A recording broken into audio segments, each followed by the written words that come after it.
चलें सेशन को हम स्टार्ट करते हैं। अच्छा, आज जो हमारा बेसिक सेशन है उसका डे फर्स्ट है। आज हम आपके साथ जो है वो क्रिप्टो की जो बेसिक कुछ इन्फॉर्मेशन है वो आपके साथ शेयर करेंगे। कोशिश करेंगे आपको बिगिनर लेवल के ऊपर थोड़ा सा गाइड किया जाए, थोड़ा सा मार्केट का, थोड़ा सा क्रिप्टो इंडस्ट्री का आपको ओवरव्यू दें कि क्रिप्टो क्या है, कैसे काम करती है, ब्लॉकचेन्स के क्या यहाँ पर रोल हैं। इसके अलावा थोड़ा सा बिटकॉइन का, थोड़ा सा इथीरियम का ओवरव्यू दें। इसके साथ साथ कुछ जो ब्लॉकचेन के कंसेंसस होते हैं उनका कुछ इन्फॉर्मेशन दे, ब्लॉकचेन के रेलिवेंट। और इसके साथ आपको जो है वो क्रिप्टो एक्सचेंजेस का थोड़ा सा गाइड करें कि सेंट्रलाइज एक्सचेंजेस क्या होती हैं, डिसेंट्रलाइज एक्सचेंजेस क्या होती हैं। इस रेलिवेंट जो है वो हम आपको कंप्लीट गाइड करें।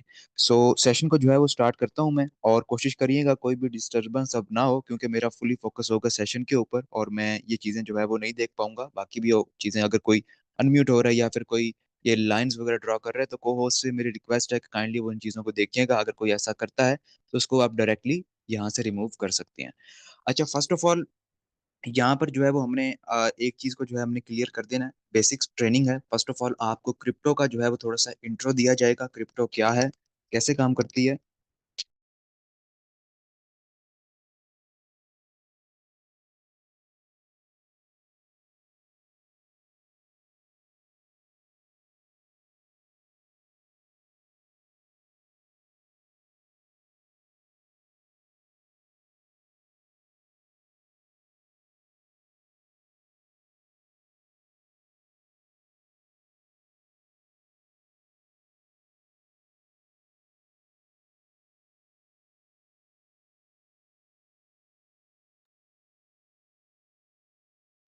जी, होपफुली मेरी वॉइस जो है वो क्लियर होगी। चलिए अब स्टार्ट करते हैं सेशन को। इंट्रोडक्शन टू ब्लॉकचेन होगा। फर्स्ट फेज के अंदर आपको इंट्रोडक्शन करवाया जाएगा कि ब्लॉकचेन क्या है, क्रिप्टो करेंसीज क्या है। इसके बाद आपको जो है वो सेंट्रलाइज और डिसेंट्रलाइज एक्सचेंजेस का प्रूफ ऑफ वर्क डिफाइन किया जाएगा।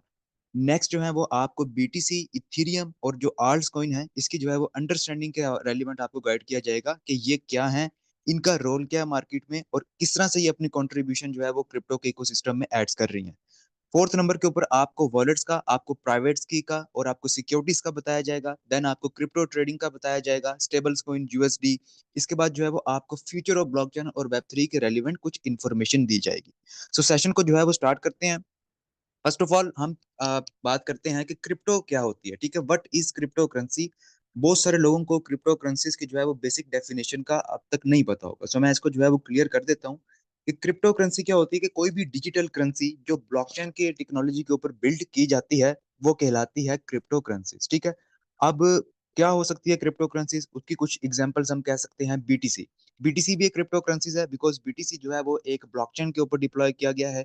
इथेरियम भी जो है वो एक क्रिप्टो करेंसीज है, उसको भी जो है वो ब्लॉकचेन के ऊपर डिप्लॉय किया गया है। यूएसडीटी हो गया, सोलाना हो गया, कार्डानो हो गया, एक्सआरपी आ गया, ये सब डिजिटल और क्रिप्टो करेंसीज कहलाती हैं बिकॉज ये एक ब्लॉकचेन के ऊपर जो है वो क्रिएट की जाती हैं। अब इसका क्या मकसद था, ठीक है, क्यों बनाएगी क्रिप्टो करेंसीज, ऐसी क्या जरूरत पड़ेगी कि जो है वो मार्केट में जब एक स्टेबल मनी थी, गोल्ड था, डॉलर था, पीकेआर था या नार था, इसके बावजूद जो है वो किसी ने कॉन्सेप्ट दिया, सतोशी ने, कि आप जो है वो डिजिटल मनी बनाएं और वो भी ब्लॉकचेन के ऊपर डिप्लॉय करें। उसके जो की फीचर थे, उसकी जो जरूरत थी, वो था डिसेंट्रलाइजेशन। देखिए, आज से पहले जितनी भी क्रिप्टो करेंसीज हैं वो पेयर टू पेयर नहीं है। ठीक है, आप कोई भी आप बैंकिंग के अंदर ट्रांजैक्शन करते हैं तो वो सेंट्रलाइज करेंसीज होती हैं, उसमें जो है वो सेंट्रलाइज जो आपकी अथॉरिटीज होती हैं उनका कंट्रोल होता है। ठीक है, और आप बॉर्डरलेस ट्रांजैक्शंस नहीं कर सकते, ट्रांसपेरेंट नहीं होता, आप देख नहीं सकते कि आपने यहाँ से अगर किसी को मनी सेंड किया है क्या वाकई ही उसको रिसीव हो गई है, कितनी रिसीव हुई है, किस टाइम पे रिसीव हुई है। आप प्रॉपर जो है वो ये डेटे को, एक लेजर को, एक खाते को अपने जो है वो आंखों से नहीं देख सकते, क्योंकि ये सेंट्रलाइज बैंक इसको जो है वो कंट्रोल कर रहे होते हैं और ये चीजें उन्हीं के हाथ में होती है। और इसके साथ साथ ये चीजें इतनी सिक्योर भी नहीं होती। तो यहाँ पर जो क्रिप्टो करेंसी को डेवलप करने का मकसद था वो यही था कि एक ये डिसेंट्रलाइज हो, एक ये ट्रांसपेरेंट हो, एक बॉर्डरलेस ट्रांजैक्शन हो, और इसके साथ साथ एक सिक्योर पेमेंट गेटवे हो। डेट्स वाई जो है वो बिटकॉइन को जो है वो डिप्लॉय किया गया और क्रिप्टो करेंसी जो है वो मार्केट में इंट्रोड्यूस करवाएगी। उसके बाद हम बात करते हैं कि ब्लॉकचेन क्या होती है। बहुत सारे लोगों को हम यूज करते हैं, जी ये ब्लॉकचेन टेक्नोलॉजी है, ये ब्लॉकचेन है। सो हम ब्लॉकचेन का एक बेसिक जो है वो मकसद नहीं समझते कि ब्लॉकचेन क्या चीज है। देखिए, अगर हम यहाँ पर आते हैं ना एक वर्ड के ऊपर के ब्लॉकचेन, आप यहाँ पर आए ब्लॉकचेन सर्च करें तो आपको एक जो है वो पिक्चर यहाँ पर नजर आएगी। मैं यहाँ पर आपको शेयर करता हूँ, 2 मिनट जस्ट जो है वो वेट करिएगा। ये ब्लॉकचेन आ गई, इसको हम यहाँ पर सर्च कर लेते हैं। और आपके साथ जो है प्रैक्टिकल में कोशिश करूंगा चीजें सारी शेयर करें। सो थोड़ा सा आपने वेट करना है क्योंकि इंटरनेट थोड़ा सा स्लो ही होगा। जी, अब ये देखें, ये ब्लॉकचेन है, ठीक है। अब इसमें क्या होता है कि एक के ऊपर जो है वो एक ब्लॉक बनता है, और ये एक डिजिटल लेजर है, ठीक है। एक डिजिटल प्लेटफॉर्म है, एक डिजिटल खाता आप इसको कह सकते हैं, जहां पर आपका डेटा सिक्योर होता है। और ये डेटा एक के ऊपर एक ब्लॉक बनता है और उसमें आपका डेटा सिक्योर होता है। ये एक डिजिटल होता है, मतलब कि आप इसको डिजिटल भी कह सकते हैं, आप इसको ट्रांसपेरेंट भी कह सकते हैं, कि इसमें ऑल ट्रांजेक्शन्स, आप क्रिप्टो के जितनी भी ट्रांजेक्शन करते हैं, जैसे मैं एक बिटकॉइन भेजता हूँ किसी सेकंड पर्सन को, तो उसका जितनी भी ट्रांजैक्शन रिकॉर्ड होगा वो इन ब्लॉक्स में स्टोर होता है, ठीक है। इन ब्लॉक्स में स्टोर होता है। इसका प्रोसेस क्या होता है, हम ट्रांजैक्शन करते हैं, ट्रांजैक्शन जो है वो वेरीफाई होती है। वेरीफाई कौन करते हैं, वैलिडेटर्स वेरीफाई करते हैं। इसका भी मैं आगे जाके आपके साथ कॉन्सेप्ट शेयर करूंगा कि वैलिडेटर्स कौन होते हैं, ठीक है। प्रूफ ऑफ वर्क क्या होता है, प्रूफ ऑफ स्टेक क्या होता है, बट सिंपल से आपको समझा रहा हूँ कि ब्लॉकचेन एक जो है वो लेजर होता है जो डिजिटल, और आपकी जो ऑनलाइन जो ट्रांजेक्शन होती हैं उसको वो सिक्योर करता है। प्रोसेस क्या होता है, आप ट्रांजेक्शन करते हैं, वैलिडेटर के पास जाती हैं, वैलिडेटर उसको वेरीफाई करते हैं, उसका ब्लॉक बनता है, ठीक है। और वो आपका डेटा परमानेंट जो है वो स्टोर हो जाता है। अगर आप किसी सेंट्रलाइज अथॉरिटी में होते हैं तो वहां पर आप चीज को एडिट कर सकते हैं, आप मॉडिफाई कर सकते हैं, उसमें आप चेंज ला सकते हैं। लेकिन ब्लॉकचेन टेक्नोलॉजी की खास बात ही यही है कि ये ना मॉडिफाई हो सकती है, ना ये चेंज हो सकती है, ना ही ये एडिट हो सकती है। जो ट्रांजैक्शन एक दफा हिस्ट्री में ब्लॉकचेन के ऊपर हो गई, उसको कोई बंदा भी नहीं मिटा सकता, ठीक है। उसको चेंज नहीं कर सकते, उसे कोई कंप्यूटर नेटवर्क उसमें कोई मॉडिफिकेशन नहीं कर सकता। वो चीज लाइफ टाइम के लिए आपकी परमानेंट जो है वो रिकॉर्ड हो जाती है। जैसे आप देख रहे हैं, मैं थोड़ा सा प्रूफ ऑफ वर्क और प्रूफ ऑफ स्टेक का थोड़ा सा कॉन्सेप्ट आप लोगों को दूंगा, ताकि आप लोगों को चीजें अंडरस्टैंड हो थोड़ी सी। अब बिटकॉइन है, बिटकॉइन क्या चीज है, बिटकॉइन जो है वो फर्स्ट जनरेशन ऑफ ब्लॉकचेन है। अब आप पूछेंगे ये फर्स्ट जनरेशन क्या है, सेकंड क्या है, थर्ड क्या है, टोटल तीन जनरेशन है इस टाइम। बिटकॉइन का जो मकसद था बनाने का वो यही था कि मार्केट में जो है वो, इससे पहले कोई डिजिटल करेंसी नहीं थी, इससे पहले जो है वो ब्लॉकचेन कोई ऐसी नहीं थी जिसको बगैर किसी अथॉरिटी के, ठीक है, आप कोई ट्रांजैक्शन कर सकें। That's why first generation introduce करवाई गई, जिसका मकसद सिर्फ यही था कि आप जो है वो pair to pair decentralise way में क्रिप्टो को ट्रांसफर कर सकें। तो ये बिटकॉइन का कॉन्सेप्ट था। और ये कॉन्सेप्ट कैसे काम करता था, प्रूफ ऑफ वर्क के ऊपर काम करता था। मतलब के वैलिडेटर्स होते थे in shape of computing power. अब बहुत सारे लोगों ने, आपने सुना होगा जी, हमने माइनिंग रिग्स लगाए हुए हैं, ठीक है, हमने एंटी माइनर्स लगाए हुए हैं। तो वो क्या करते थे, एंटी माइनर्स का क्या रोल होता है कि वो बिटकॉइन की जो मैथमेटिकल कैलकुलेशंस होती हैं और जो ट्रांजैक्शंस होती हैं वो उनको वेरीफाई करते हैं। उनके रिवार्ड में, उनको माइनिंग रिवार्ड में क्या मिलता है, बिटकॉइन मिलता था। जैसे जैसे वो ब्लॉक सॉल्व करते जाते थे, कंप्यूटिंग पावर जिसकी अच्छी होती थी वो ब्लॉक पहले सॉल्व कर लेता था, और उसको जो है वो इसके आप कहते हैं रिवॉर्ड में इंसेंटिव जो है वो एक किस्म का मिल जाता था। सो ये कॉन्सेप्ट था प्रूफ ऑफ वर्क का जो बिटकॉइन की ब्लॉकचेन में आया था। आप एक अपनी कंप्यूटिंग पावर की तौर के ऊपर अपनी कंट्रीब्यूशन बिटकॉइन के नेटवर्क में ऐड करते थे। सिंपली आप ट्रांजेक्शन्स वेरीफाई करते थे एज ए वैलिडेटर, ठीक है। मैथमेटिकल वो कैलकुलेशंस होती हैं, उनको सॉल्व किया जाता है। और जहरी सी बात है, जिसकी अच्छी स्पीड होगी, जो जल्दी सॉल्व करेगा, वही पर्सन जो है वो जल्दी रिवॉर्ड लेकर जाएगा। दैट्स वाई जिसकी अच्छी कंप्यूटिंग पावर है इस टाइम में, जिसके पास अच्छे एंटी माइनर है, मैसिव लेवल के ऊपर नेटवर्क है, कंट्रीज के लेवल के ऊपर अब तो ये काम हो रहा है। सो वो लोग अच्छे लेवल के ऊपर बिटकॉइन माइन माइन कर रहे हैं। ये होता है प्रूफ ऑफ वर्क और फर्स्ट जनरेशन ब्लॉकचेन टेक्नोलॉजी। अब हम बात करते हैं सेकंड जनरेशन के ऊपर भी, इसी को यहाँ पर हम कवर कर लेते हैं, ठीक है। सेकंड जनरेशन में क्या होता था, आपका इथेरियम है, यहाँ पर हम कॉइन मार्केट कैप के ऊपर आते हैं तो बहुत सारी आपको यहाँ पर जो है वो नजर आएंगी क्रिप्टो करेंसीज। बहुत पॉपुलर क्रिप्टो करेंसीज भी आपको यहाँ पर नजर आएंगी। मैं आ जाता हूँ यहाँ पर क्रिप्टोज में, रैंकिंग में आ जाते हैं, उसके बाद हम कैटेगरी के ऊपर भी थोड़ी सी बात कर लेंगे। फर्स्ट ऑफ ऑल हम यहाँ पर आते हैं रैंकिंग में। जी, ये रैंकिंग आ गई है। तकरीबन आप देखें कि यहाँ पर आपको जो टॉप के ऊपर मिलता है वो बीटीसी मिलता है, ठीक है। और मार्केट में इस टाइम आप यहाँ पर चेक भी कर सकते हैं, यहाँ पर अभी स्टैट्स मुझे शो नहीं हो रहे क्योंकि मैंने दूसरा मोड ऑन किया हुआ है। तकरीबन लमसम 26 से 27 हजार क्रिप्टो करेंसीज हैं, 600 प्लस एक्सचेंजेस हैं। बट आपको जो पॉपुलर नजर आती हैं वो बिटकॉइन है, इथेरियम है, थीथर है, इसके अलावा बीएनबी है, इसके अलावा एक्सआरपी है, सुलाना है। सो फर्स्ट जनरेशन में आपको बिटकॉइन जो है वो इंट्रोड्यूस करवाया गया। इसी तरह सेकंड जो है वो जनरेशन ब्लॉकचेन टेक्नोलॉजी थी, वो इथेरियम की थी। मतलब फर्स्ट जनरेशन में तो मैंने आपको समझा दिया कि इसलिए बनाई गई कि आप जो है वो पेयर टू पेयर जो है वो बॉर्डरलेस और डिसेंट्रलाइज वे में ट्रांजेक्शन कर सकें, फर्स्ट कॉन्सेप्ट दे दिया। बट उसमें बहुत सी लिमिटेशंस थी। बिटकॉइन की जो ब्लॉकचेन है वो एक हद तक जो है आप उसमें डेली ट्रांजैक्शन कर सकते हैं, उससे ज्यादा ये चीज नहीं होती। फिर इसी के सोल्यूशन के लिए जो है वो second generation of blockchain technology Ethereum को इंट्रोड्यूस करवाया गया। ठीक है, इथेरियम को मार्केट में लेकर आया गया। इथेरियम का क्या रोल था? स्मार्ट कॉन्ट्रैक्ट्स और डिसेंट्रलाइज एप्लीकेशंस। इथेरियम का मेन जो रोल है, मेन जो पर्पस था मार्केट में लाने का, वो ये था कि आपको जो है वो डीएप्स बनाए जाएं और कॉन्ट्रैक्ट्स बनाए जाएं। आपने देखा होगा इस टाइम सबसे ज्यादा किसी अगर ब्लॉकचेन के ऊपर कॉन्ट्रैक्ट्स बने हैं तो वो है इथेरियम। सो इथेरियम का ये मकसद था कि इसको जो है वो मार्केट में कॉन्ट्रैक्ट, स्मार्ट कॉन्ट्रैक्ट का जो है वो एक कॉन्सेप्ट दिया जाए और डिसेंट्रलाइज एप्स का दिया जाए। जैसे स्मार्ट कॉन्ट्रैक्ट को मैं थोड़ा सा एक्सप्लेन कर देता हूँ। जैसे कि आपने बैंक से एक गाड़ी ली है और आपने उनके साथ कॉन्ट्रैक्ट किया कि मैंने इतने टाइम पीरियड में आपको इतनी पेमेंट देनी है। अगर आप वो पेमेंट नहीं देते तो जो है वो बैंक्स वाले आपको कस्टमर कोर्ट में ले जाते हैं, फिर वहां पर आपका केस लगता है, और जो भी आपने उनको सेफ्टी के तौर के ऊपर जो भी चीज, घर के डॉक्यूमेंट या कुछ अपना ऐसा कोई गोल्ड वगैरह रखवाया होता है, तो वो केस के बिना पर उसको रिलीज कर दिया जाता है।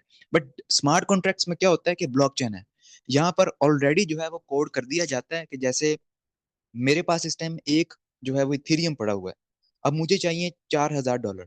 मैंने क्या किया कि इथेरियम अपने जो है वहां पर मैंने होल्ड करवा दिए, उसकी जगह मैंने यूएसडीटी ले लिया। मेरा एक टाइम पीरियड है कि 15 दिन के लिए मैंने यूएसडीटी लिए। अगर मैं 15 दिन जैसे ही मेरा टाइम ड्यूरेशन कंप्लीट होगा, मैं उनको अगर इथेरियम रिटर्न कर दूंगा तो वेल एंड गुड। अदरवाइज जो स्मार्ट कॉन्ट्रैक्ट में मेरे होल्ड है यूएसडीटी, वो ऑटोमेटिकली टाइम ड्यूरेशन कंप्लीट होने के बाद उनको रिलीज हो जाएंगे। ये होता है स्मार्ट कॉन्ट्रैक्ट के, यहाँ पर किसी भी अथॉरिटी का, किसी भी अदारे का इंटरेक्शन नहीं होता। जो स्मार्ट कॉन्ट्रैक्ट में चीज कोड कर दी जाती है वो उसके बिहाफ के ऊपर जो है वो चलता है। और ये भी एक कहते हैं ना कि यूनिकनेस है ब्लॉकचेन टेक्नोलॉजी की और डिजिटल जो है वो फाइनेंस की। इसके अलावा डी एप्स हैं, डिसेंट्रलाइज एप्लीकेशन हैं। आपने बहुत सी डिसेंट्रलाइज चीजें देखी होगी, जैसे आप डेफी एक्सचेंजेस कह सकते हैं। ठीक है, इसके अलावा कुछ बड़े मेजर प्रोजेक्ट्स हैं, पैनकेक हो गया, यूनिस्वाप हो गया, ये सारे जो है वो डिसेंट्रलाइज ऐप हैं। सो ये होगी सेकंड जनरेशन ऑफ ब्लॉकचेन। अब हम बात करते हैं थर्ड जनरेशन के ऊपर। टोटल तीन ब्लॉकचेन का बताया क्या है, फर्स्ट जनरेशन समझा दिया, सेकंड जनरेशन समझा दिया। अब बात करते हैं थर्ड जनरेशन की। थर्ड जनरेशन जो ब्लॉकचेन है उसका ये रोल था कि वो स्मार्ट कॉन्ट्रैक्ट्स के ऊपर तो फोकस करें, ठीक है, साथ साथ जो है वो डीएप्स के भी ऊपर फोकस करें। बट इथेरियम के भी ब्लॉकचेन में एक इशू था, वो था लिमिटेशन का, कि एक हद तक जो है उसके ऊपर जैसे बात इतना क्राउड आया, ट्रांजेक्शन हुई, उसमें भी जो है वो डिले और ये चीजें जो है वो एरर्स कुछ आप कह सकते हैं इन शेप ऑफ टाइम्स आप कह सकते हैं वो आना शुरू हो गए। सो दैट्स वाई जो है वो थर्ड जनरेशन अब ब्लॉकचेन का जो है वो कॉन्सेप्ट दिया गया, जिसमें एक्सआरपी है, कार्डानो है। इनका जो पर्पस था और जो रोल था वो यही था कि हम स्पीड के ऊपर काम करेंगे। ठीक है, एक्सआरपी इस टाइम आप कह सकते हैं फास्टेस्ट है। ये यूज किया जाता है आपका ये यूनियन पे वगैरह हो गया जो मैसिव लेवल के ऊपर हैं, इनके लिए कि इसकी स्पीड है। ठीक है, ये विद इन फ्यू सेकंड्स आपकी जो है वो ट्रांजेक्शन करता है। और इसका जो मेन अच्छा फीचर ये भी है थर्ड जनरेशन का, कि ये ब्लॉकचेन्स आपस में भी कम्युनिकेट कर सकती हैं। लेकिन जो इससे पहले सेकंड जनरेशन में था, वो ब्लॉकचेन्स आपस में इंटीग्रेट्स नहीं हो सकती थी, आपस में कम्युनिकेट नहीं होती थी। अब कम्युनिकेट से भी थोड़ा सा मुराद बता सकता हूँ कि जैसे आपने रैप टोकन देखे होंगे, आप बीटीसी लेते हैं, जरूरी नहीं है कि आपने अगर बीटीसी लेना है तो आप बिटकॉइन की ही ब्लॉकचेन से उसको विड्रॉ करें। आप अक्सर BIP20 वाला भी जो है वो बिटकॉइन जो है वो कर लेते हैं बाइनांस से विड्रॉ। ठीक है, रैप बिटकॉइन हम उसको कहते हैं। अक्सर हम इथेरियम की ब्लॉकचेन के ऊपर कर लेते हैं। ठीक है, रैप इथेरियम हमने कर लिया, इथेरियम की ब्लॉकचेन के ऊपर रैप बीटीसी भी हो गया। ये जो है वो चीजें होती हैं जिसको कहा जाता है कि आपस में ये चीजें कम्युनिकेट कर रही हैं। सो थर्ड जनरेशन ब्लॉकचेन क्या है? फास्टेस्ट है, रिलायबल है, ठीक है, और इसके साथ साथ ये आपस में भी जो है वो कम्युनिकेट करती है। और इसके ऊपर जो है वो बहुत सारे डीएप्स हैं, जैसे आपकी डेफी एक्सचेंजेस होगी, इसके अलावा अदर आपके जो है वो प्रोजेक्ट्स हो गए। अच्छा, जो ये सकलैन भाई ये कर रहे हैं, इनको बेशक आपके पास नाम शो होता है तो आप रिमूव कर दो। ठीक है, क्या मुझे 2 मिनट दें, मैं जरा ये व्हाइट बोर्ड जो है वो ऑफ कर देता हूँ। जी जी जी जी, कर दें, क्लियर कर दें आप लोग।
जी वापस आते हैं अपने टॉपिक के ऊपर। अब कोशिश करिएगा कोई भी जो है वो लाइन वगैरह ड्रॉ ना करे, और जो करे जिसका नाम यहाँ पर शो हो आप उसको रिमूव करते हैं। अच्छा, हमने थर्ड जो है वो जनरेशन ब्लॉकचेन को भी आपके साथ एक्सप्लेन कर दिया। फर्स्ट ऑफ ऑल हमने क्या एक्सप्लेन किया, क्रिप्टो करेंसीज क्या होती हैं, ब्लॉकचेन क्या है, इसका जो है वो प्रूफ ऑफ वर्क क्या है, किस तरह काम करती हैं, प्रोसेस क्या है, और इसकी एग्जांपल्स क्या है। उसके बाद हम थर्ड जो है वो अपना सॉरी फोर्थ जो हमारा पॉइंट है वो है क्रिप्टो एसेट्स। कॉइन्स क्या होते हैं, आपके स्टेबल्स कॉइन्स क्या होते हैं, टोकन्स क्या होते हैं, इन चीजों को हम एक्सप्लेन कर देते हैं। अच्छा, यहाँ पर हम कॉइन मार्केट कैप के ऊपर आते हैं। सो यहाँ पर देखें बिटकॉइन है। बिटकॉइन, अब ये कॉइन क्यों है, बिकॉज इसकी अपनी ब्लॉकचेन है। जिस भी चीज की अपनी ब्लॉकचेन होती है वो उसका जो नेटिव टोकन होता है उसको जो है वो ब्लॉकचेन जो है वो कहा जाता है। जैसे बिटकॉइन की ब्लॉकचेन का नेटिव टोकन बिटकॉइन है, सो बिटकॉइन की अपनी ब्लॉकचेन है, इथीरियम की अपनी ब्लॉकचेन है, बीएनबी की अपनी ब्लॉकचेन है, सुलाना की अपनी ब्लॉकचेन है, ट्रोन की अपनी ब्लॉकचेन है, जो TRC20 होती है वो ट्रोन की ब्लॉकचेन है। ठीक है, कार्डानो की अपनी जो है वो ब्लॉकचेन है। सो इसी तरह इनको कहा जाता है कॉइन्स। टोकन उसको कहा जाता है जो किसी की ब्लॉकचेन के ऊपर डिप्लॉय होता है, जैसे शिब है, ठीक है, वो एक टोकन है।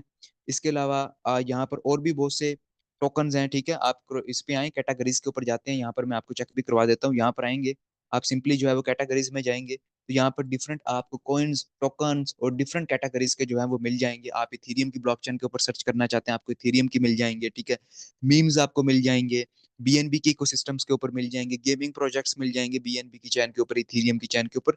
तो वो सब टोकन है। सो ये डिफरेंस होता है एक टोकन में और एक कॉइन में। कॉइन की जो है वो अपनी ब्लॉकचेन होती है, और जो टोकन होता है वो किसी की ब्लॉकचेन के ऊपर डिप्लॉय होता है। और इसके साथ साथ जो एक थर्ड चीज होती है वो होती है स्टेबल कॉइन। स्टेबल कॉइन जो है वो उनको कहा जाता है जिसके पीछे प्रॉपर 1/1 की रेशियो में एक एसेट होता है। ठीक है, यहाँ पर आपको मैं दिखाता हूँ, मे बी यहाँ पर स्टेबल का आपको ऑप्शन मिल जाए। जैसे FDUSD है, ठीक है, यहाँ पर हम इसको जरा सर्च करते हैं।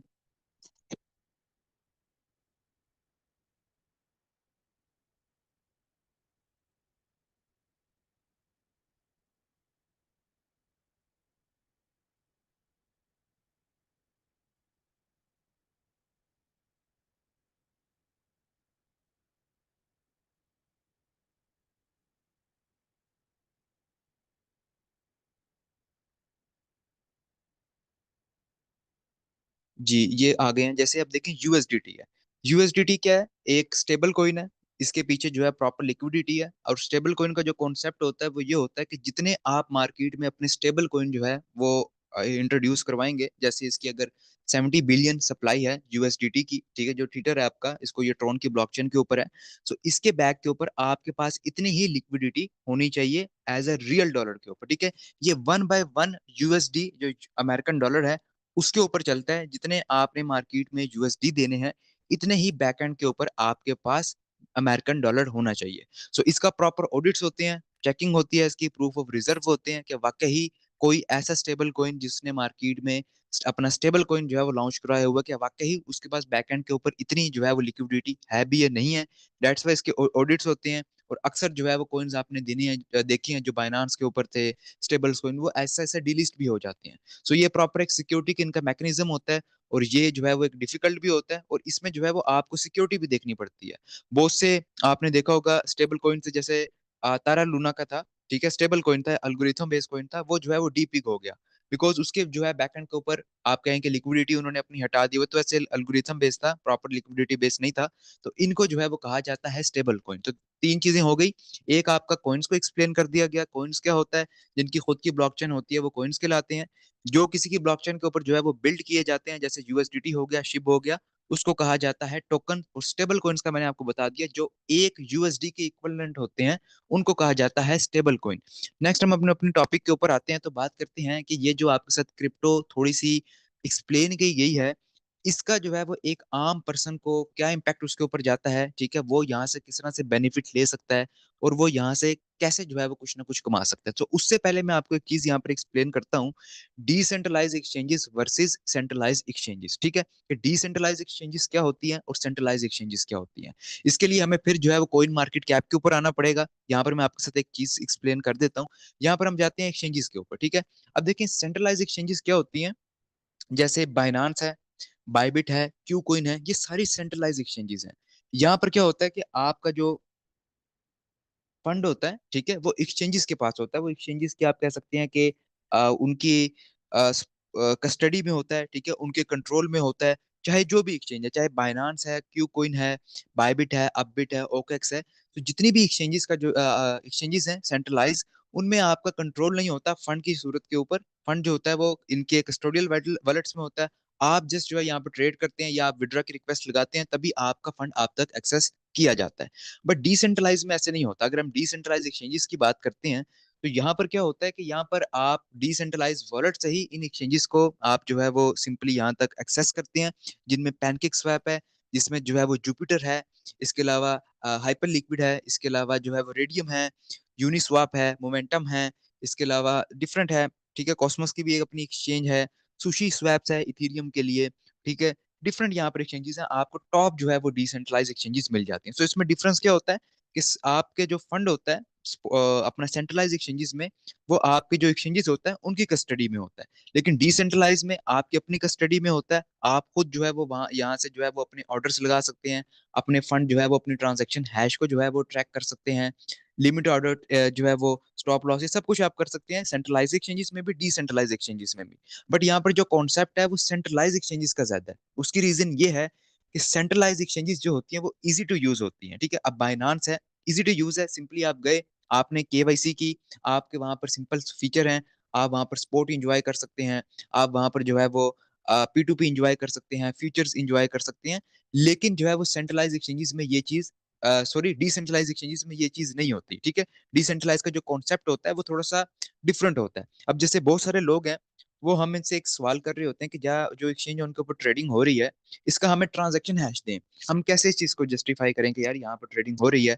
सो जो सेंट्रलाइज एक्सचेंजेस होती हैं उसमें आपके पास ट्रांसपेरेंसी वैसे नहीं होती। आपका जस्ट जो यूजर है, जो काम कर रहा है वहां पर, जिसका अकाउंट है, वही इन चीजों तक जो है वो आप समझे कि एक्सेस ले सकता है, अपनी ट्रेडिंग हिस्ट्री तक, अपने फंड तक, अपनी जो है वो एक्टिविटीज तक। बट डिसेंट्रलाइज वे में अगर कोई पर्सन है जो ट्रेडिंग कर रहा है मैसिव लेवल के ऊपर, आप उसको ट्रैक कर सकते हैं कि उसकी वो कौन सी उसकी एक्टिविटी है, उसकी कस्टडी में क्या है, ठीक है। वो उसकी आप आइडेंटिटी आइडेंटिटी तो नहीं कर सकते रिवील, बट यह है कि आप चीजें चेक कर सकते हैं। लेकिन सेंट्रलाइज का एक ड्रॉबैक ये भी होता है कि आपका फंड जो है वो फ्रीज हो सकता है। बहुत सारी सेंट्रलाइज एक्सचेंजेस होती हैं जिनको अथॉरिटीज की तरफ से जब कोई मैसेज जाता है कि आप इनके अकाउंट जो है फ्रीज करें, इनका फंड फ्रीज करें, तो वहां पर जो है उसको चीज को फ्रीज कर दिया जाता है। लेकिन डिसेंट्रलाइज टोटली जो है वो ट्रांसपेरेंट होती है, टोटली डिसेंट्रलाइज होती है, वहां पर किसी भी चीज का कंट्रोल नहीं होता। आप वहां पर एक रिस्क फ्री तौर के ऊपर भी जो है वो ट्रेडिंग कर सकते हैं। सो ये हो गया concept centralise versus decentralise exchanges का, मैंने बता दिया ये काम कैसे करती हैं। आप कॉइन मार्केट कैप के ऊपर आएंगे, आपको जो है वो डेक्स की भी टॉप एक्सचेंजेस मिल जाएंगी, और आपको स्पॉट की भी मिल जाएंगे। अगर हम इसको डिफरेंस करते हैं कि कौन सी बेहतर है, तो यहाँ पर सेंट्रलाइज एक्सचेंजेस नंबर ले जाती हैं। उसकी रीजन ये है कि यहाँ पर अच्छी लिक्विडिटी होती है, अच्छा वॉल्यूम होता है, अच्छा यूजर्स होता है, और मैक्सिमम जो यूजर्स है वो प्रेफर करता है, और इन्फ्लुएंसर्स भी प्रेफर करते हैं कि आप जो है वो सेंट्रलाइज एक्सचेंजेस को यूज करें, बिकॉज वो इजी टू यूज होते हैं। सो ये भी कॉन्सेप्ट हो गया क्लियर कि आपकी जो है वो सेंट्रलाइज एक्सचेंज क्या होती है, डिसेंट्रलाइज एक्सचेंजेस क्या होती है। अब हम बात करते हैं कि हम किस तरह से इस चीज से जो है वो बेनिफिट ले सकते हैं, क्रिप्टो इंडस्ट्री से हम कैसे बेनिफिट ले सकते हैं, और आम यूजर्स के लिए यहाँ पर क्या अपॉर्चुनिटीज होती हैं। देखिए, क्रिप्टो में आपको टोटली जो है वो यहाँ पर 2 से 3 टाइप्स की जो है वो आपको यहाँ पर ट्रेडिंग देखने को मिल जाती है, ठीक है। ट्रेडिंग क्या होती है, सिंपली स्पॉट ट्रेड होता है। आप सिंपल आते हैं, स्पॉट के ऊपर जो है वो काम करते हैं, आप किसी कॉइन को बाय करते हैं, किसी कॉइन को जो है वो सेल करते हैं। It's a simple spot trading. Future में क्या होता है, आप लिवरेज लेते हैं, ठीक है, जो भी एक्सचेंज है, बाइनांस है, ओकेक्स है, उनकी जो है लिवरेज की बेस के ऊपर आप ट्रेड करते हैं, और वहां से जो है वो मार्केट की प्रिडिक्शन से जो है मार्केट ने अगर ऊपर जाती है, आपने लिवरेज ली हुई है, आपको बेनिफिट होगा। अगर मार्केट आपके डायरेक्शन के ऑपोजिट चली जाती है, तो वहां पर आपको बेनिफिट नहीं होता। तो डेट्स अ फ्यूचर ट्रेडिंग। इसके साथ साथ P2P ट्रेडिंग होती है, जो पेयर टू पेयर हम पर्सन टू पर्सन आपस में करते हैं, एक्सचेंजेस के थ्रू भी होती है और नॉर्मल भी होती है। और इसके बाद एक कॉन्सेप्ट आता है आर्बिट्रेज का। आर्बिट्रेज जो होती है वो इसमें सबसे डिफरेंट है। आर्बिट्रेज के अंदर जो है वो आपको थोड़ा सा डिफरेंट कॉन्सेप्ट जो है वो देखने को मिलता है। इसमें क्या होता है कि आप एक एक्सचेंज से लोअर प्राइस के ऊपर चीज को बाय करते हैं, देन इसी को जो है वो इसी चीज को, उसी क्वांटिटी को अदर एक्सचेंजेस के ऊपर हायर प्राइस के ऊपर सेल करते हैं, और जो बीच में से गैप निकलता है, उस गैप की बेस के ऊपर से आप अपना प्रॉफिट जनरेट करते हैं, और वो प्रॉफिट कहलाता है आर्बिट्रेज प्रॉफिट। तो यहाँ पर एक्सप्लेन कर दिया तीनों चीजों को कि स्पॉट क्या है, सिंपली आपने कोई चीज बाय की, कोई चीज को जो है वो हायर पे जाकर सेल किया, स्पॉट ट्रेडिंग होगी। और फ्यूचर क्या होती है, आप किसी चीज को जो है वो प्रिडिक्ट करते हैं, ठीक है, मार्केट को प्रिडिक्ट करते हैं, किसी कॉइन को लॉन्ग करते हैं, शॉर्ट करते हैं, आपको उसकी बेस के ऊपर जो है वो प्रॉफिट मिलता है। अच्छा, थोड़ा सा मैं यहाँ एक्सप्लेन करूंगा कि कोई भी क्रिप्टो करेंसीज हैं, कोई भी जो होल्डर्स होते हैं, वो उसको किसी ना किसी बेस के ऊपर जो है वो पिक करते हैं। अब जैसे बिटकॉइन है, बिटकॉइन को लोग क्यों बाय करते हैं? बिकॉज बिटकॉइन जो है वो आप कहते हैं बैकबोन है क्रिप्टो मार्केट की, डेट्स वाई। इथेरियम एक पॉपुलर कॉइन है। इसके अलावा यहाँ पर चैन लिंक आ गया। चैन लिंक क्या है? आपका जो है वो डिफरेंट सर्विसेज प्रोवाइड करती है। आपका जो फाइल कॉइन है, वो जो है वो आई क्लाउड सर्विसेज प्रोवाइड करता है। सो जो कोई भी इन्वेस्टर होता है, कोई भी ट्रेडर होता है, वो मार्केट के इंटरेस्ट के हिसाब से चलता है। अब जैसे मैं आपको बोलूंगा आप शेयर मार्केट में जाएं, आप उस कंपनी के शेयर बाय करेंगे जिस कंपनी ने ऊपर जाना है, जिस कंपनी ने ग्रो करना है, ठीक है। इसी तरह क्रिप्टो में भी ये कॉन्सेप्ट होता है कि लोग उन कॉइन्स को प्रेफर करते हैं, उन कॉइन्स की तरफ जाते हैं जिनका बकायदा फ्यूचर होता है, जिनकी डेवलपमेंट अच्छी होती है, जिनके पीछे टीम अच्छी होती है, जिनके फंडामेंटल तौर के ऊपर जो टोकन या कॉइन स्ट्रांग होता है, लोग उनको प्रेफर करते हैं और उसमें जो है वो ट्रेड करते हैं। तो सिंपली ट्रेड के 3 से 4 टाइप्स का ट्रेडिंग का कॉन्सेप्ट है: spot, future, P2P and arbitrage. और इसमें से जो सबसे डिफरेंट है वो भी आपका आर्बिट्रेज है। नेक्स्ट स्लाइड के ऊपर आते हैं, तो चीजें एक्सप्लेन मैं करता जा रहा हूँ आपको। एंड पे थोड़ा सा मौका भी दूंगा, आप जो है इसके रेलिवेंट क्वेश्चन भी करें। अच्छा, ये चीजें तो होगी, ठीक है, कि आपने जो है वो किस तरह से मार्केट है, क्रिप्टो क्या है, ब्लॉकचेन क्या है, सेंट्रलाइज क्या है, डिसेंट्रलाइज क्या है। इसके साथ साथ हम यहाँ पर एक चीज एक्सप्लेन करते हैं आपको, स्टेकिंग मॉड्यूल्स, ठीक है। अब क्रिप्टो में जो है वो एक स्टेकिंग मॉड्यूल भी होता है, ठीक है। जैसे आपने 3 से 4 चीजों से आप बेनिफिट ले रहे हैं, इसी तरह आप यहाँ पर जो है वो स्टेकिंग मॉड्यूल से भी यहाँ पर कुछ ना कुछ बेनिफिट ले सकते हैं। मैं थोड़ा सा आपको यहाँ पे कॉन्सेप्ट देता हूँ। जैसे मैंने आपको समझाया है प्रूफ ऑफ वर्क क्या होता है, कि बिटकॉइन की फर्स्ट जनरेशन ब्लॉकचेन थी। वहां पर जो है वो आप अपने कंट्रीब्यूशन नेटवर्क के जरिए, हार्डवेयर के जरिए ऐड करते हैं, आप कंप्यूटिंग पावर उसमें ऐड करते हैं, आपको उसकी बेस के ऊपर रिवॉर्ड मिलता है। तो इसी तरह सेकंड जनरेशन, थर्ड जनरेशन के ऊपर क्या कॉन्सेप्ट है, इथेरियम भी प्रूफ ऑफ स्टेक के ऊपर चला गया है, कि वहां पर आप कॉइन या टोकन को स्टेक कर देते हैं। सिंपली आप उसको स्टेक करते हैं और उसकी बेसिस के ऊपर से जो है वो आपको, जो आप ट्रांजेक्शन्स वैलिडेट करते हैं, उसकी बेस के ऊपर आपको जो है वो इंसेंटिव मिलता है। तो that's a proof of stake. ये फर्क है प्रूफ ऑफ वर्क में। यहाँ पर जो है वो आपको एनर्जी नहीं चाहिए होती, इलेक्ट्रिसिटी आपकी कंज्यूम नहीं होती, सिंपली आपने जो है वो स्टेकिंग मॉड्यूल में जाना होता है। अपनी जो ब्लॉकचेन होती है, अब जैसे कार्डानो की है, इथेरियम की, आप उसका जो है वो नेटिव टोकन वहां पर होल्ड करते हैं, उसकी बेस के ऊपर आपको रिवॉर्ड मिलता है। तो दैट्स अ स्टेकिंग मॉड्यूल। जैसे आप ब्लॉकचेन की बाकी चीजों से बेनिफिट ले रहे हैं, आप इसी तरह इस चीज से भी बेनिफिट ले लेते हैं। अब मैं यहाँ पर थोड़ी सी एक टेक्निकल आपके साथ चीज शेयर करूंगा। वो है आपके अंडरस्टैंडिंग आपने करनी है वॉलेट्स, प्राइवेट कीज और सिक्योरिटीज का। अच्छा, अब बात करते हैं वॉलेट्स के ऊपर। डिसेंट्रलाइज वॉलेट क्या होते हैं, और इसके अलावा सॉफ्टवेयर वॉलेट्स क्या होते हैं, और हार्डवेयर वॉलेट्स क्या होते हैं। देखिए, ये आपके सबसे पहले आपने अरकम के ऊपर आ जाना है। अरकम इंटेलिजेंस की इसकी मैं लिंक भी शेयर करूंगा। आपने कोई भी क्रिप्टो की जो ब्लॉकचेन की एक्टिविटीज अगर आपने डिटेक्ट करनी है, आप जानना चाहते हैं, ठीक है, ब्लॉकचेन का किस एड्रेस से फंड आ रहा है, कितना फंड आ रहा है, उसके लिए आपके पास अरकम होना लाजमी है। इसका मैं आपको यहाँ पर एक एड्रेस है, जैसे कंपनी का मैं आपको, हम आपके साथ जो है वो विड्रा एड्रेस शेयर कर देते हैं। सिंपली आप यहाँ पर ट्रांजेक्शन को ट्रेस कर सकते हैं। जैसे कंपनी का एक ये विड्रावल एड्रेस है, इसको मैं यहाँ पर पेस्ट हम करते हैं। यहाँ पर सिंपली हम आते हैं नीचे, यहाँ पर इनफ्लो आउटफ्लो आप देख सकते हैं। बहुत सारे लोग होते हैं वो वेट कर रहे होते हैं कि यार विड्रा प्रोसेस हो रहे हैं क्या, क्या विड्रावल जा रहे हैं, कंपनी के वॉलेट में फंड है, क्या विड्रा वॉलेट प्रोसेस हो रहे हैं। सो इन सब को चीजों को देखने के लिए आपके पास बेसिक नॉलेज होनी चाहिए ब्लॉकचेन की। आपके पास बेसिक नॉलेज होनी चाहिए इस सॉफ्टवेयर को यूज करने की। अरकम को आपने किस तरह से यूज करना है, सिंपली आपका जो भी एड्रेस है कंपनी के एंड से, जो आपको या हम आपसे एड्रेस एड्रेस शेयर कर रहे होते हैं कि इस वॉलेट से विड्रा आ रहा है, उसके ऊपर आप जाएंगे। सिंपली आप यहाँ पर जो है वो इस चीज को ट्राई कर सकते हैं कि आपका कितना फंड किस वॉलेट से जा रहा है, इनफ्लो क्या है, आउटफ्लो क्या है। आप इन चीजों को मॉनिटर कर सकते हैं, किस वॉलेट से कितना फंड आ रहा है। जैसे आप ये देखें, इसको मैं थोड़ा सा यहाँ पे साइड पे कर लेता हूँ। ये देखें, $20,000 डिपॉजिट किया गया वॉलेट में, ठीक है। तकरीबन ये भी कुछ देर पहले किया गया, 21 मिनट पहले। 2 घंटे पहले $26,000, $25,000 डिपॉजिट किया गया। 3 घंटे पहले किया गया, 4 घंटे पहले किया गया। इन सब एक्टिविटीज को जो है वो आप ट्रेस कर सकते हैं अरकम इंटेलिजेंस से। आप चेक कर सकते हैं किस किस वॉलेट में विड्रॉल जा रहे हैं, कितने विड्रावल अब तक जा चुके हैं, क्या विड्रा प्रोसेस भी हो रहे हैं। सो ये सब कुछ आप ब्लॉकचेन टेक्नोलॉजी से ट्रांसपेरेंटली चेक कर सकते हैं। इसके लिए बस आपके पास थोड़ी सी नॉलेज होनी चाहिए, थोड़ा सा आपको सॉफ्टवेयर यूज करना आना चाहिए। यहाँ पर आप टोटली चेक कर सकते हैं आज की डेट में कितने विड्रॉ गए हैं, कितना पे आउट है, कितनी एक्सचेंजेस से जो है वो फंड आया है, कितनी एक्सचेंजेस के ऊपर गया है, इनफ्लो कितना था, आउटफ्लो कितना है। सब कुछ आप रकम से चेक कर सकते हैं। और बिटकॉइन के जो बड़े बड़े आप समझेंगे ब्लॉकचेन के ऊपर जो नाम है, जैसे आप समझेंगे बाइनांस का आप एड्रेस चेक कर सकते हैं, ठीक है, बाइनांस की क्या एक्टिविटीज हो रही हैं। बड़े बड़े इन्फ्लुएंसर्स, वेल्स ठीक है, बड़ी बड़ी इंस्टीट्यूट्स, ऑर्गेनाइजेशंस, ब्लैक रॉक हो गई, माइक्रो स्ट्रेटेजी हो गई, वो कौन सी एक्टिविटीज कर रही हैं। ठीक है, जैसे ये बाइनांस के फाउंडर का अकाउंट है, आप अरकम के ऊपर आते हैं, सिंपली इसको सर्च करते हैं, यहाँ पर आपको बेसिक सब कुछ नजर आ जाता है। ठीक है, कि इसकी होल्डिंग कितना है, इसकी कैटेगरीज कौन सी है, इसने किस किस ब्लॉकचेन के ऊपर कितना कितना फंड होल्ड किया हुआ है, इसकी एक्टिविटीज क्या रही हैं, इसने किस एक्सचेंज से फंड ट्रांसफर किया है, कहाँ पर ट्रांसफर किया है। सो ये बेसिक है ब्लॉकचेन को समझने का, ब्लॉकचेन को सीखने का, और ब्लॉकचेन के ऊपर एक्टिविटीज परफॉर्म करने का, और इन चीजों को मॉनिटर करने का। ये चीजें आपको मॉनिटर करनी आनी चाहिए कि कंपनी के वॉलेट से कितना फंड जाता है, विड्रॉ आपके आ रहे हैं, आपके वॉलेट में कितना फंड आया है, आपने जब किसी को यूएसडीटी भेजे हैं, क्या वाकई ही अगले को यूएसडीटी रिसीव भी हुए या नहीं हुए, आपका विड्रॉ फेल्ड हो गया। अक्सर हम बाइनांस से कर रहे होते हैं, बाइनांस ब्लॉकचेन क्या होता है, मेंटेनेंस के ऊपर होती है, हमें समझ नहीं आता कि फंड जा चला भी गया या नहीं चला गया, हम बैठे रहते हैं वहां पर सिंक्रोनाइज करते रहते हैं। तो उसके लिए सिंपली आप अपना एड्रेस कॉपी किया करें, यहाँ पर आए अरकम के ऊपर, इसको जो है यहाँ पर पेस्ट करें, और यहाँ पर आप चेक कर सकते हैं कि आपका फंड रिसीव हो गया है, नहीं हुआ, प्रोसेस में है। ठीक है, ट्रांजेक्शन आपकी वैलिडेट हो चुकी हैं या नहीं हो चुकी, सिंपली आप कर सकते हैं।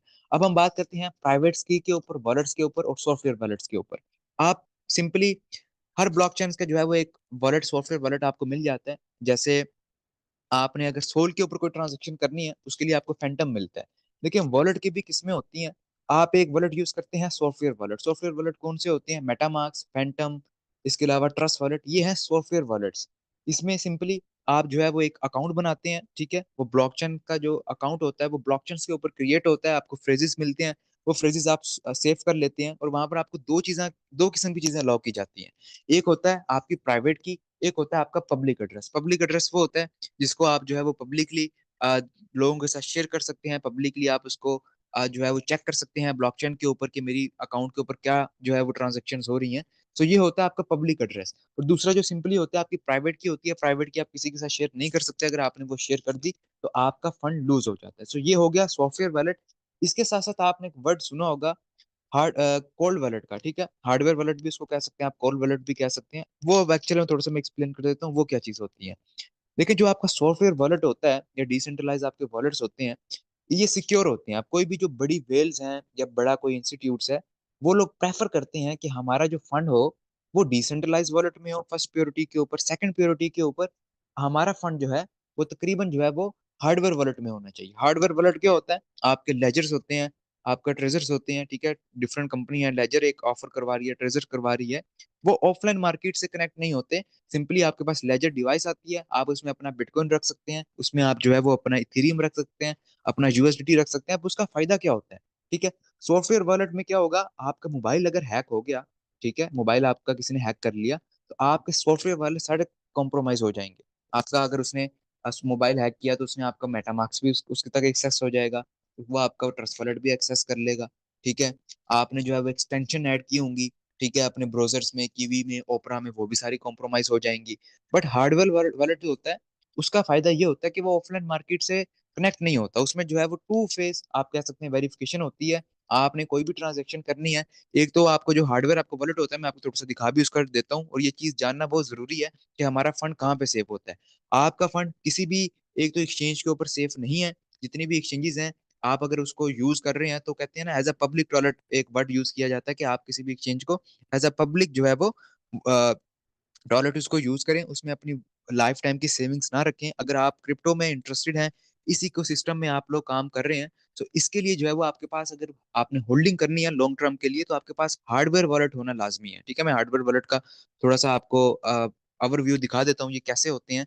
और इसको जो है वो आप अपने कंप्यूटर से, अपने आपके पास कोई भी डिवाइस है, ये इस तरह का एक लेजर होता है, इसके साथ कनेक्ट करके इसमें अपने बीटीसी रख सकते हैं। और जैसे ही आप इस डिवाइस को प्लग अनप्लग कर देते हैं, ठीक है, जैसे मैंने लैपटॉप के साथ इसको कनेक्ट किया, उसके बाद मैंने इसको अनप्लग कर दिया, तो इसकी जो है वो एक्सेस जो होती है वो ऑनलाइन मार्केट से हट जाती है। ठीक है, फिर ये ऑफलाइन हो जाता है, ये सेफ हो जाता है। और जब आपने इसको ट्रांजेक्शन इसके ऊपर कोई करनी होती है, तो सिंपली लैपटॉप के साथ आप कनेक्ट करते हैं, इसका बटन होता है, टू फैक्टर होता है। एक तो आप सॉफ्टवेयर से भी जो है उसको अलाउ करते हैं ट्रांजेक्शन, दूसरा जो है वो इसको इसका जो बटन होते हैं उसको भी आप वहां से अलाउ करते हैं, उसके बाद जो है वो ट्रांजेक्शन एग्जीक्यूट होती है। तो ये डिफरेंशिएट है सॉफ्टवेयर वॉलेट में और हार्डवेयर वॉलेट में। अब जैसे कंपनी कहती है हम फायर ब्लॉक टेक्नोलॉजी को यूज करेंगे, ठीक है, अब फायर ब्लॉक जो है पीछे इनका जो फंड होते हैं इनके कस्टोडियल वॉलेट्स में होता है। ठीक है, ये टाइम टू टाइम आपके जो वॉलेट्स होते हैं उनको फिल करते जाते हैं। डेट्स वाई जो है वो आपका जो विड्रा है वो स्टेबल रहता है। अब जैसे रिसेंटली हमने देखा है, मैं इसके ऊपर आता हूँ, आपका जो भी मैं अरकम के ऊपर हम चेक कर रहे थे, यहाँ पर आप कंपनी का एड्रेस सर्च करते हैं तो तकरीबन सुबह से इसके अंदर फंड नहीं था।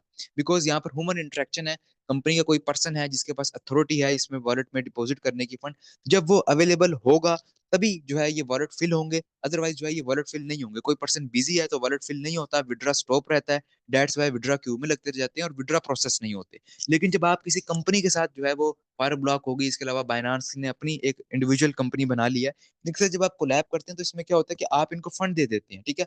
फंड उनके पास होता है, आप इनको बता देते हैं कि हमारा ये यूजर है, इनको जो है वो आपने विड्रा देना है। उनके पास इतना बड़ा सर्वर है, इतना बड़ा सेटअप है, उनके पास कस्टोडियल वॉलेट है, मल्टी सिग्नेचर वॉलेट्स हैं, जो आपकी ट्रांजेक्शन को जो है वो नॉन स्टॉप प्रोसेस करते रहते हैं, ठीक है। उसमें जो है वो हैकिंग का जो चांस होता है वो बहुत कम होता है। अदरवाइज जो आपको ये आपने इंडिविजुअल वॉलेट्स होते हैं, जैसे अब ये वॉलेट है, अगर ये एक वॉलेट कॉम्प्रोमाइज हो गया ना, तो जितना फंड पड़ा है ये आपका सब जाएगा। लेकिन जो फायर ब्लॉक की सिक्योरिटी होती है उसमें अगर 3 पर्सन होते हैं तकरीबन, वो तीनों ट्रांजेक्शन को एग्जीक्यूट करेंगे, तभी ट्रांजेक्शन एग्जीक्यूट होगी। और अगर एक प्राइवेट की उसमें कॉम्प्रोमाइज हो भी जाए तो आपका फंड कहीं नहीं जाता। इंडिविजुअल वॉलेट में, सॉफ्टवेयर वॉलेट में प्राइवेट की गई तो फंड गया। लेकिन जो फायर ब्लॉक टेक्नोलॉजी होती है उसमें ये चीज नहीं होती, उसमें मल्टी सिग्नेचर वॉलेट होते हैं। अगर आपका जो है वो एक पर्सन की प्राइवेट की कॉम्प्रोमाइज हो भी गई तो जो है वो बाकी आपका फंड जो है वो उसमें पूरा कॉम्प्रोमाइज नहीं होता। तो ये थोड़ा सा ओवरव्यू था, थोड़ा सा डिफरेंस था कि आपकी प्राइवेट्स की क्या होती है, सिक्योरिटी क्या होती है, सॉफ्टवेयर वॉलेट क्या होते हैं और हार्डवेयर वॉलेट्स क्या होते हैं। तो इस चीज को भी मैंने जो है वो एक्सप्लेन कर दिया है। इसके बाद हम बात यहाँ पर करेंगे फ्यूचर क्या है इस टेक्नोलॉजी का, क्रिप्टो का क्या फ्यूचर है, क्रिप्टो से आप किस तरह लर्न कर सकते हैं, वेब 3 क्या है, थोड़ा सा मैं इसको एक्सप्लेन करूंगा। अच्छा, फर्स्ट ऑफ ऑल वेब 3 आप वर्ड सुनते हैं तो इससे पहले हमें समझना पड़ेगा वेब 1 क्या है। 19 में, आज से ऑलमोस्ट आप कह सकते हैं 50 साल पहले, जब इंटरनेट आया तो उसमें एक ऑप्शन था कि जस्ट आप आर्टिकल्स रीड कर सकते थे, ठीक है। इससे पहले तो बुक्स वाला कॉन्सेप्ट होता था ना, लोग बुक्स पढ़ते थे, ठीक है, न्यूज़पेपर पढ़ते थे, ठीक है। तो यहाँ पर जब इंटरनेट का चीज आई तो इसमें वेब 1 को जो है वो इंट्रोड्यूस करवाया गया। वेब 1 में आप सिर्फ एक चीज को रीड कर सकते थे, आप इंटरेक्ट नहीं उसमें कर सकते थे। तो क्या किया डेवलपर्स ने, इसके ऊपर काम किया, इसको मजीद मॉडिफाई किया, मजीद इसको जो है वो यूनिक किया। वेब 2 टेक्नोलॉजी को जो है यहाँ पर इंट्रोड्यूस करवाया गया। वेब 2 टेक्नोलॉजी क्या थी कि आप किसी चीज को रीड कर रहे हैं, उसके साथ साथ आप उसमें इंटरेक्ट भी करें। जैसे फेसबुक है, फेसबुक के ऊपर आपको कोई पोस्ट मिलती है, आपके पास राइट होता है कि आप उसके नीचे जाकर कमेंट कर सकते हैं। आप उसमें कमेंट करते हैं, आप उसमें जो है वो जाकर इंटरेक्ट करते हैं, आप उसको लाइक कर सकते हैं, जो भी आप उसके ऊपर रिएक्ट करना चाहें, जिसकी बहुत बड़ी एग्जांपल फेसबुक है, इंस्टाग्राम है, ट्विटर है। जैसे मैं ट्विटर के ऊपर हूँ, तो यहाँ पर ऐसा नहीं है, अगर ये वेब 1 होता तो जस्ट मैं ये चीज को रीड कर सकता है। जैसे मैं एक पब्लिशर हूँ, मैंने कोई आर्टिकल पब्लिश किया है, कोई न्यूज पब्लिश की है, तो मैं जस्ट उसके ऊपर, अगर वेब 1 में होते तो जस्ट मैं क्या करता, यहाँ पर जाता, उसको रीड कर सकता, उसका इंटरेक्ट नहीं कर सकता। बट जो वेब 2 आया उसमें मैं जो है वो इसके साथ इंटरेक्ट कर सकता हूँ। जैसे इंस्टाग्राम हो गया, ये एक्स हो गया, मेरा भी ओपन हो जाए तो यहाँ पर कोई भी मेरा पोस्ट है मैं उसके नीचे कमेंट कर सकता हूँ, या किसी के सकलैन भाई हैं उनके पोस्ट के ऊपर कमेंट कर सकता हूँ। This is called web 2। अब इसके जो थर्ड वर्जन आ रहा है वो है वेब 3। वेब 3 में क्या है देखें, जो भी आप ये डेटा है, फेसबुक का आपका डेटा है, आपका इंस्टाग्राम का डेटा है, आपका एक्स का डेटा है, ये सारा सेंट्रलाइज सर्वर्स में आपका जो है वो ऐड होता है। और वो आपका डेटा सेल भी कर सकते हैं, वो आपके डेटे को यूज भी कर सकते हैं। जैसे आप सिंपली कभी कभार किसी डिवाइस के बारे में बात कर रहे होते हैं, यार मैंने मोबाइल लेना है, तो ऑटोमेटिकली आप देखते हैं टिकटॉक के ऊपर, गूगल के ऊपर, फेसबुक के ऊपर आपको नए नए मोबाइल्स के ऐड आना शुरू हो जाते हैं। अब आप जैसे कहेंगे विंटर्स आ रहा है यार, मैंने ये जो है वो आउटफिट लेना है, मैंने ये जैकेट लेनी है।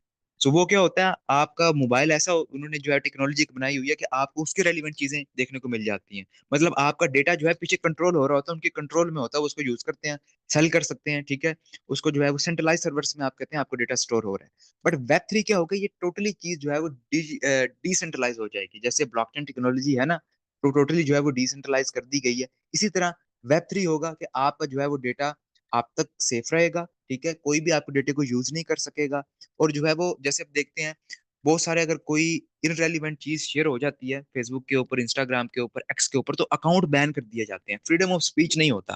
तो वेब 3 में ये भी चीज हो जाएगी कि फ्रीडम ऑफ स्पीच होगा, कोई को राइट नहीं होगा, बस एक जो कहते हैं ना कि कॉन्ट्रैक्ट बना दिया जाएगा, उसके बाद उसमें कोई चेंज नहीं कर दिया जाएगा। आपको जो है फ्रीडम ऑफ स्पीच मिलेगा, आपका डेटा डिसेंट्रलाइज वे में स्टोर होगा, और बहुत सी जो है वो चीजें बेहतर हो जाएंगी। तो this is called web 1, web 2 and web 3।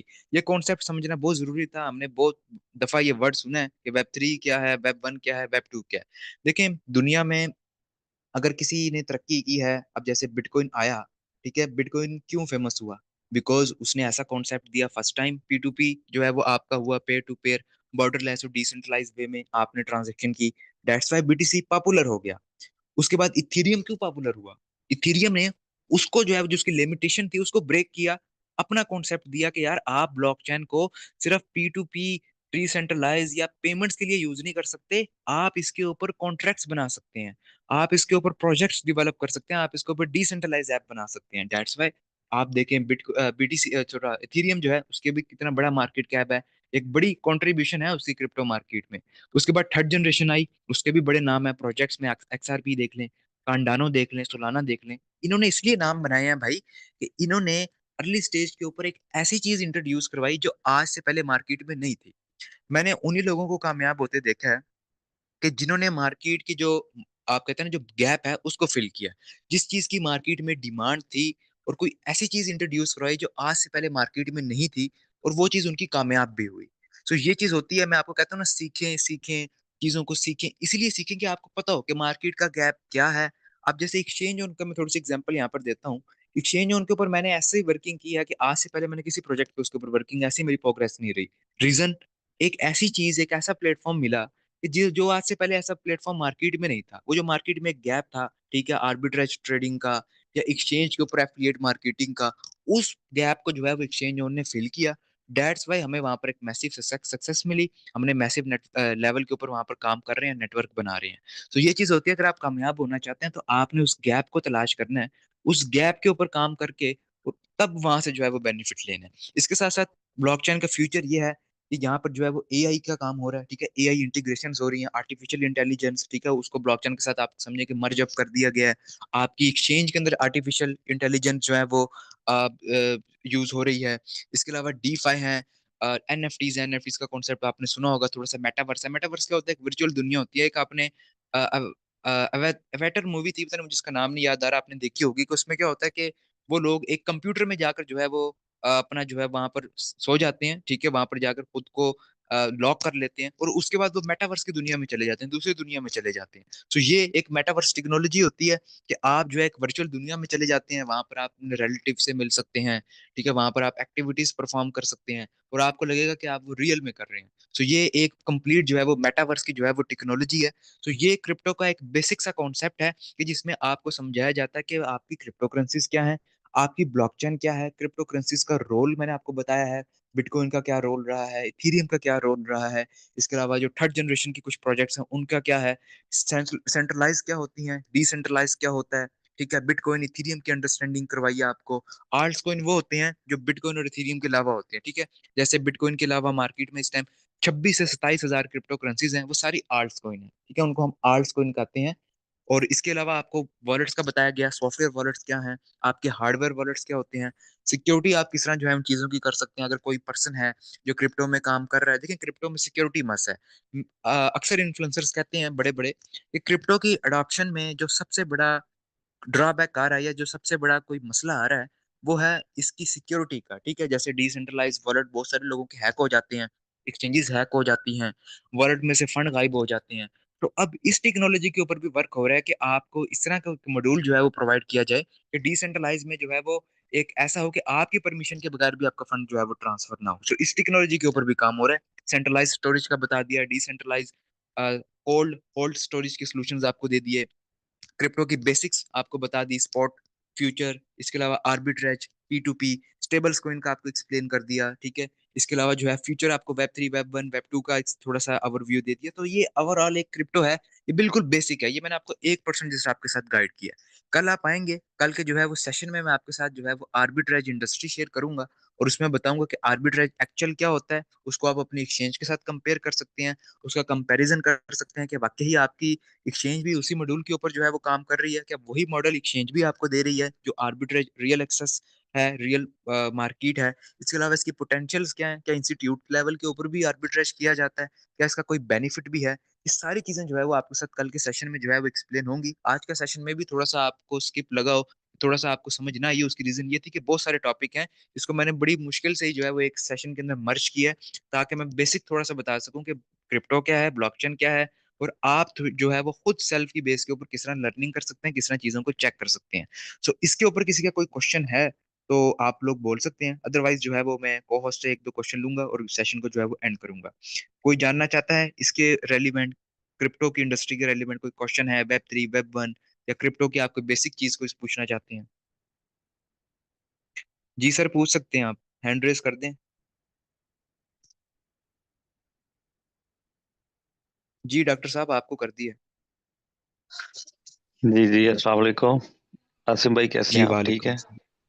जी अल्हम्दुलिल्लाह। अच्छा सर, मुझे ये ना थोड़ा सा पैनकेक स्वैप, जिस तरह आपने बताया ना कि डेक्स डिसेंट्रलाइज्ड एक्सचेंज है, तो इसका मुझे थोड़ा सा कॉन्सेप्ट बता दें कि इसमें लिक्विडिटी हमेशा जो ना पड़ी रहती है। आप इसको अगर चेक करें जाके आर्कम से, तो आपको मिलती है लिक्विडिटी। इस पे ये जनरेशन किस तरह करता है? इस पे जिस तरह आप कहते हैं कि पी टू पी स्पॉट या फ्यूचर ट्रेडिंग नहीं है, तो इसकी जनरेशन कहाँ से है फिर? अगर लोग इस पे लिक्विडिटी डाल रहे हैं या कोई भी स्मार्ट कॉन्ट्रैक्ट इस पे इसको लिक्विडेट कर रहा है, ये इसकी मुझे जनरेशन पार्ट की कोई बता सकेंगे आप? ठीक ठीक है।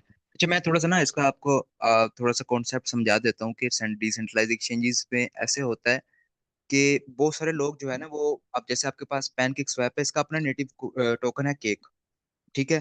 लोगों ने एक एपीवाई के ऊपर केक को स्टेक किया होता है, केक के साथ यूएसडी को जो है वो स्टेक किया होता है। ठीक है। ये चीजें यहाँ पर होती हैं, लेकिन आपको जो डिसेंट्रलाइज एक्सचेंजेस है ना, यहाँ पर आपको लिक्विडिटी थोड़ी कम मिलती है as compared to centralise exchanges. आप वॉल्यूम देख सकते हैं, अगर हम यहाँ एक्सचेंजेस के ऊपर जाते हैं, यहाँ पर आप देखें एक आपको डेक्स मिलती है, एक आपको सेंट्रलाइज मिलती है। सेंट्रलाइज के ऊपर आप देखें तो 19 बिलियन का तकरीबन बाइनांस के ऊपर मार्केट कैप है। उसी के कंपैरिजन में अगर हम इसमें पैनकेक बी3 के ऊपर जाते हैं, यहाँ पर आपको बहुत कम मिलेगा। तकरीबन आप कह सकते हैं कि 2.1 बिलियन का, आप कह सकते हैं तकरीबन, हाँ 21,000 बिटकॉइन इतना आपको यहाँ पर मिल रहा है। तो यहाँ पर लिक्विडिटी एज कम्पेयर टू कम होती है, बिकॉज यहाँ पर लिमिट ऑर्डर लगे होते हैं, लोगों ने एक्सचेंजेस के ऊपर ऑर्डर लगाए होते हैं, या लोग आप कह सकते हैं कि मार्केट प्राइस के ऊपर मैक्सिमम ट्रेड्स करते हैं। लेकिन इसमें जो लिक्विडिटी ऐड होती है, वो मैंने आपको बताया है कि लोग इसमें स्टेक करते हैं, इसमें लिक्विडिटी ऐड करते हैं, फिर उन लिक्विडिटी की बेस के ऊपर उनको कुछ एपीवाई मिलता है, कुछ इंसेंटिव जो है वो मिलता है। ये इसका मॉड्यूल है थोड़ा सा। अच्छा, मतलब पैनकेक स्वैप का बाइनांस के साथ कोई लिंकअप नहीं है? नहीं ये एक अपनी एक्सचेंज है, ठीक है, इन्होंने डिसेंट्रलाइज एक्सचेंज बनाई हुई है। बट ये है कि यहाँ पर हम्म। पॉपुलर जो क्रिप्टो करेंसीज हैं, जो क्रिप्टो के कुछ मीम्स टोकन होते हैं, वो ट्रेड होते हैं, और वो ट्रेडर अपनी बेस के ऊपर जिनके लिमिट ऑर्डर लगे होते हैं वही इसको जो है वो कर रहे हैं। बट यहाँ पर इतनी लिक्विडिटी नहीं होती। यहाँ पर आप अगर फॉर एग्जाम्पल बिटकॉइन को खरीद रहे हैं, और यहाँ पर गैप भी बहुत ज्यादा मिलता है। यहाँ पर जो प्राइस का जो आप कह हम्म। सकते हैं ना स्प्रेड होता है, वो बहुत ज्यादा रहता है, उस वजह से ज्यादा रहता है कि यहाँ पर लिक्विडिटी थोड़ी कम होती है, और सेंट्रलाइज एक्सचेंजेस में थोड़ी सी ज्यादा होती है। और अगर डिसेंट्रलाइज का आप आर्बिट्रेज करते हैं ना, तो आपको 10 गुना ज्यादा बेनिफिट मिल सकता है डिसेंट्रलाइज में, क्योंकि यहाँ पर प्राइस स्प्रेड और लिक्विडिटी की बेस के ऊपर आपको जो है ना डिफरेंस ज्यादा मिल जाते हैं। 10x सही। ज्यादा और ये पोटेंशियल जो, है। जी जी, ये जो हम स्वीपिंग स्लिपेज फीस और गैस फीस होती है, अक्सर आपने देखा होगा टोकन जो है ना वो पैनकेक स्वैप के ऊपर जाके जो है ना वो जी। लिस्ट होते हैं, उसका अच्छा कोई ये पार्ट मेरा। अभी जी जी। स्लिपरेज ये होती है, फॉर एग्जांपल आपने 10% रख दिया, आपने बिटकॉइन को ट्रेड किया, आपने उसमें स्लिपरेज में 10% रख दिया। तो 10% ये होती है कि अगर 10% बिटकॉइन के अंदर फ्लक्चुएशन आती है, तो उस बेस के ऊपर आपका ऑर्डर प्लेस हो जाता है। अगर वो 10% से ज्यादा आती है, फिर आपका ऑर्डर नहीं प्लेस होता। ये चीज होती है। मतलब मैं सिर्फ ये समझना चाह रहा हूँ कि इसका पैनकेक स्वैप का जस्ट जो है ना, आप ये कह रहे हैं कि जो केक इसका टोकन है, उसके जरिए जो जनरेशन पावर है, और स्टेक के जरिए नहीं लोग नहीं सर, लिक्विडिटी ऐड। प्रॉपर इसका लिक्विडिटी मॉड्यूल है। जैसे आप बाइनांस के ऊपर जाते हैं ना, आ, जी जी। नहीं नहीं मैं थोड़ा सा आपको यहाँ ओपन करके दिखाता हूँ। हम्म। जस्ट एक मिनट रिकॉर्डिंग को ऑफ कर देता हूँ, क्योंकि वो हो गया सर।